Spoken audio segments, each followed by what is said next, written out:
দাদা বাংলাদেশি দাদা, এই যে দাদা একটু আসেন না এদিকে, আসেন দাদা, এই যে দাদা, দাদা বলছিলাম একটু কৃপা করে চিকিৎসা করে যান না। ও দাদা, চিকিৎসা করার জন্য একদম সীমান্তে চলে এসেছেন? আপনারা তো বলেছিলেন বাংলাদেশিদের চিকিৎসা করবেন না। এই যে দাদা আপনারা এসব কথা মনে করতেছেন কেন? এসব বাদ দেন না, কলকাতায় চলে আসেন, সীমান্তে মেট্রো রেল খুলে দিয়েছি। কলকাতায় চিকিৎসা করলে দাদা এখন 50% ডিসকাউন্ট পাবেন দাদা।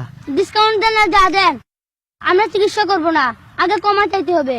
দাদা কমা তো চাচ্ছি, আর কিভাবে চাবো? এই যে দাদা কমা করে দেন। এভাবে কমা চাইলে হবে না, আগে কানা ধরে উঠবস করেন। দাদা কানে ধরে উঠবস করতে হবে, এটাই ভালো না। কে মরাচ্ছে, কানে ধরে উঠবস করে নেই, কেউ তো দেখছে না। দাদা আপনি কৃপা করে চোখটা বন্ধ করেন।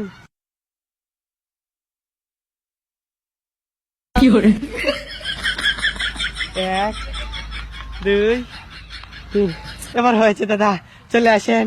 আচ্ছা ঠিক আছে, আমি অসুস্থ হলে বাড়ি থেকে চিকিৎসা করে আসবেন। এখন যাই, আমার কাজ আছে।